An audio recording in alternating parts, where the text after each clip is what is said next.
guys, welcome to Better Bachelor. This is Joker with a face for radio and a voice for print. This topic on this video, I want to talk about lying and hiding the truth. And it's going to be a story about how a woman has had an affair. She's hidden it from her husband for 9 years. It is an older story, but I find that even if something's written 10 years ago, if it's still a relevant topic, it still should be something that's discussed. So I'm going to bring that up and we're going to talk about it. Let me get recording here. And it's a good quote by Friedrich Nietzsche. And I'm not sure how you'd actually pronounce that in German. I don't know if I'm doing a horrible job at it. But Friedrich Nietzsche says, "I'm not upset that you lied to me. I'm upset that from now on I can't believe you." You know, you guys know many times there's two things, if you've watched many of my videos. Number one, I've always told you guys, don't lie. If you get into a relationship with a woman and you want something casual, tell her you want something casual. If you're unemotionally unavailable, tell her you're emotionally available, but you like spending time with her, and so on and so forth. And then if a relationship develops, she understands the rules, as do you. And that's a big deal, because when you lie to someone, you're taking away the freedom of choice for them. You're making it so that they are making a decision based on what they know and not what the truth is, and that's a problem. You know, I've discussed how I'm kind of libertarian. I believe everybody should be able to do whatever they want, whenever they want, however they want. And if you want to date multiple people at once, if you want to be casual in your relationships, that's fine and acceptable. In many cases, people prefer this. But the big thing is you have to be honest with the person you're in a relationship with. If you say you want to have a committed long-term relationship and you don't, and then they find out you've lied to them, you've taken away their choice to say no. Well, once you've started lying to somebody, those lies are irreparable damage to a relationship, whether it's a romantic relationship, whether it's to a friend, whether it's to family. Once you start hiding things, it's over. And the lie that you say may not be a big deal at that time, but when they find out about it, well, now they don't know when you're not telling the truth. They don't know when they can believe you, and that ruins any type of bonding that you can have with somebody. You always keep them at arm's length after that because you can no longer trust them. So let's look at this story here, and you'll see what I'm talking about. First thing that bothers me about this is that this is published. I did it. This is from Web Archive, but I've got, Florida. Again, I've got a bunch of guys knocking them back drinking and driving around on these little 50cc scooters, and they're 35 years old. I'm telling you. You may not hear it in the background, but it's loud enough I can't even hear myself thinking. The first thing that bothers me with this article is that, number one, that they would write an article about this. This is how a woman explains how she does this and gets away with it. Well, that allows other women to do the same thing, and I suppose men too. But you're basically kind of cheering on the cheating on your spouse, and I don't like that. You know, if you're not in the right relationship, tell the person you're in the relationship with and give them the opportunity to change the boundaries of your relationship or break it off. But to lie and hide things just ruins everything, and it's part of the problem with our society today, I firmly feel, is that people are just not being genuine with each other. Let's read the article and you'll see what I'm getting at. I'm not going to read the whole thing. It's very long. I'll leave a link down below. But I'm going to read part of it. She says, my perfect affair, how I'm getting away with it. Tell no one, put nothing in writing, pay in cash, don't drink, and keep it off the phone. How to have an affair for 9 years and get away with it. Love and happiness are certainly important to me in my 20-year marriage to Stephen. Well, already I think that's a lie. Because if you were happy and you were truly in love, you wouldn't have had this extramarital affair. And if you were determined to do it, you would have told him and given him the choice of staying married to you or not. They are also important to me in my 9-year affair with Michael. I didn't have an affair lightly. I know people have affairs for all sorts of reasons and think ultimately that they have a goal in mind, the end of their marriage, lasting new relationship, or complete change to what they see as a boring life. I'm none of these things. I want no drama disrupting my family. I want to stay happily married and carry on my affair, and I never ever want anyone else to know, so I have every detail planned and covered. My husband doesn't suspect. My sisters and my best friends have no idea, and I make sure there's no evidence at all that can trip me up. I didn't start an affair because I'm lacking anything with Stephen. He's a brilliant dad and funny, intelligent, fit, and attractive. We've always made an effort to keep things fresh. Of course, you get bogged down in daily life, but we go out to dinner by ourselves or have a day off when we pack up the kids, go to school, and go back to bed for a few hours. We also do a lot as a family, as well as socializing with friends and enjoying a variety of hobbies.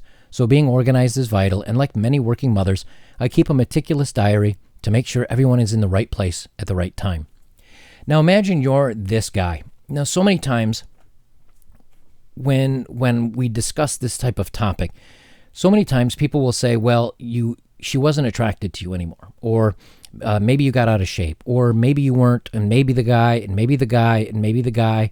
It's always, what could I have done as a man to make this work better? Here in her own words, he's brilliant dad. He's brilliant. He's dad, funny, intelligent, fit, attractive. What else are we supposed to do as men to keep the women that we love happy? Now, women could say, hey, this can go the same thing for men, that a man could have just as easily had the same issue. True, but they won't let a man have an article like this, because then the man is awful. He's a cheater, and he's telling other guys how to cheat. What an awful message. We can't have this going out. But when it's a woman describing it, well, what a fascinating story. Let's tune in. So it's easy to find articles like this, but you don't find them from guys doing the same thing, because no one wants to publish those, because it's a slight to the woman. It's an insult to the woman. It's putting the woman down that he's stepping out of her. God forbid that happens. But for a woman to do it, she's got no excuse to do this. He's done everything right, and he still loses. And this is why so many times I say long-term relationships don't work. Having a family today, the way the court says, because here's the thing. If she just decides to up and leave him, and he's on the hook for child support and alimony or whatever else, this may never come out. This may never get mentioned to the courts. And she could leave him and keep this quiet for another 6 months, and then all of a sudden, I'm now dating Michael. No one would know, except the guy that now has to pay child support and that broke up his loving family. But see, she doesn't want to break up the loving family. She wants to have her cake and eat it too. She says, I also have a diary in my head of times with Michael, but I never put anything in writing. No love missives. Texts are about the families getting together, and any emails are work-related because we work in the same field. Notice she says no love missives. Texts are about the families getting together.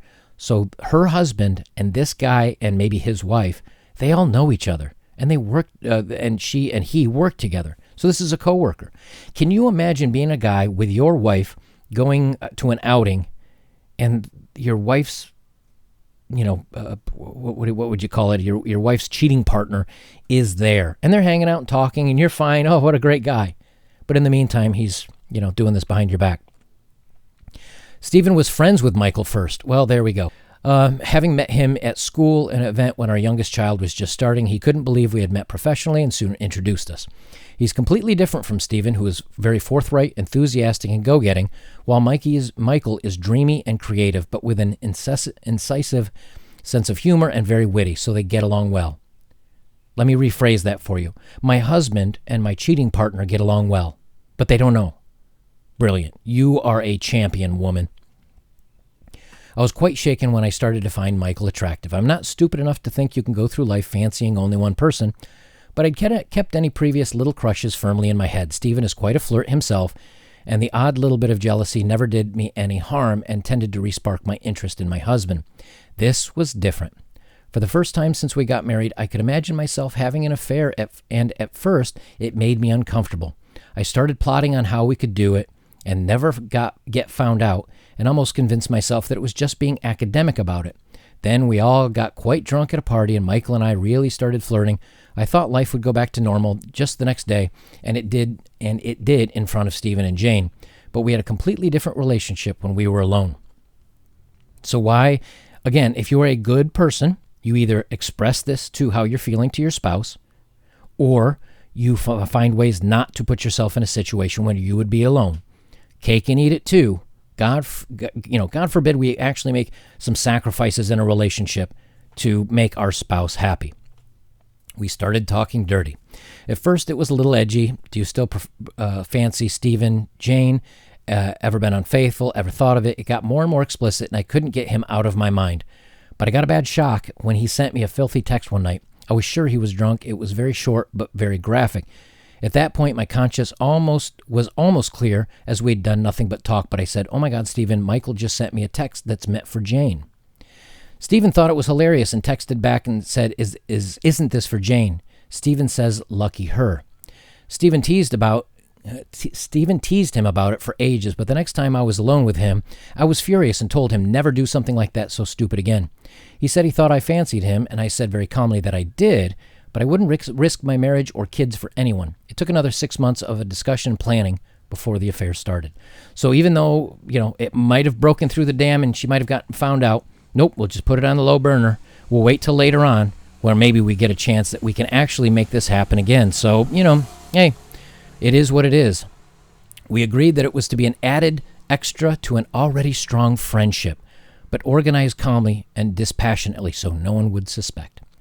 By the time we slept together, we were both in a total state, and it was complete disaster. He'd been to the first day of a conference. I arrived in the noon, blah, blah, blah. We were like teenagers, not in a good way. I'll just skim over this because I don't want to get too long into this. For months, I'd been totally turned on every time we were anywhere close to each other, but now the bedroom was clumsy and etc., but they kept working through it. We went away for a week's holiday. I did a lot of thinking. I decided that nerves had made the bedroom awkward, and once we got over the hump, so to speak, we'd be fine. So I deliberately made plans. Stephen took the kids to a cinema that weekend. I phoned their house, telling Jane I had mislaid papers from the conference, asking if Michael could bring me his so I could copy them. I read one of Stephen's adult mags to get me in the mood, opened the front door, and literally dragged him into the bathroom where we had exactly the sort of fooling around I imagined. I'm going to skip over the last of this just because it goes on and on and on. You get the point here. I'll leave the link below for the full story. She says here, I love, and I highlighted this to make sure I didn't lose it, I love both men. I'm harming no one and have no intention of doing so.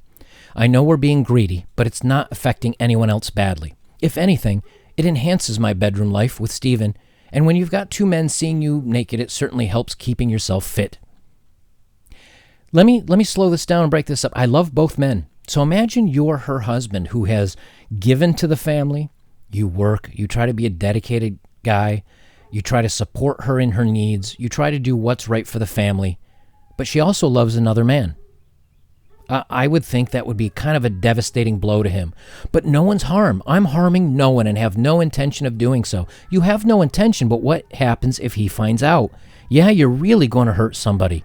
You're risking your kids, you're risking your husband, you're risking parents. Both of your parents, I'm sure, would have something to say about what you're doing. All for those butterflies and those tingles. All for just, oh, it's so exciting and daring. I'm not hurting anybody. I mean, yeah, if he found out, it would completely destroy his life, the kid's life, my parents' life, his parents' lives, our work life, because you work with this. It'd completely destroy everything in my life. But I'm not hurting anybody. No big deal. If anything, it enhances my life with Stephen. Yeah, how do you think your husband would feel about... No, Stephen is your husband. And she says, well, it makes things between me and Stephen better. How do you think Stephen would feel knowing you have another dude visiting you, as in you? That's not so cool. That's supposed to be a playground for your husband, and instead you've got another visitor there every once in a while. Look, here's the thing. If this is the type of lifestyle you want to lead and you want to have multiple partners, you go for it. I'm fine with that. Again, everybody do your own thing. And if this is the kind of lifestyle you want to have, that's great.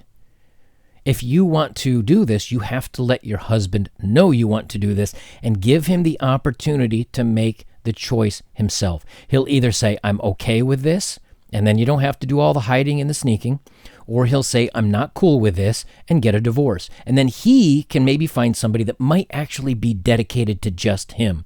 Or maybe he can actually decide to stay alone and just worry and improve himself instead of supporting you, instead of helping you along your path, as well as while you do this behind his back. This is why I say so many times that relationships are dead. They're dead. This guy, Stephen, has done everything right. He was a dedicated family man. He gave his time. He gives his income. He's a good father. He's intelligent. The list of all the things she said. There's nothing wrong that this guy did, but he still lost.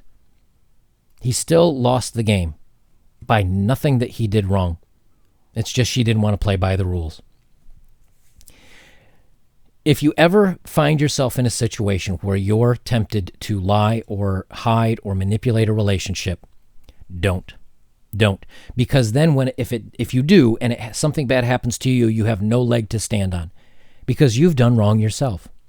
But if you are a good person and you tell the person that you're dating, you're telling the person you're interested with, you're telling a friend, if you always tell the truth, number one, you don't have to remember your stories or your lies. And number two, you're giving them the freedom to choose whether to have you in their life or not. And that way, if you do something and they say, you know what, I'm going to stick by you, I'll still be here for you, I'm cool with it, then they've made a choice on their own free goodwill. But if you lie to them and they stay with you, they're staying with a lie. They're staying with someone who you aren't. And that's disingenuous. And really, you're stealing freedom from the other person. You're stealing the choice from the other person. And no one should do that. Man or woman, doesn't matter. No one should do that. So the best we can do as good men, as positive men, and as I guess you could say a leader of your own life, is to at least be genuine. And then when something like this happens, you can walk out with your head held up high because you've got the moral high ground, as it were. But when something like this happens, it's disingenuous, it's bad for everybody involved, but she's so selfish that she doesn't even see what she's doing wrong. Guys, if you'd like to support my work, links are below. As always, thank you for your donations. If you'd like to support me directly, links are below.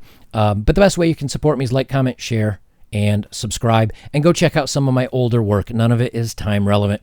Guys, I'll leave it there. This is Better Bachelor. I'm Joker. And if you ever need anything to tell you that long-term relationships really aren't worth it anymore, here's just one more needle on the stack of needles. Thank you.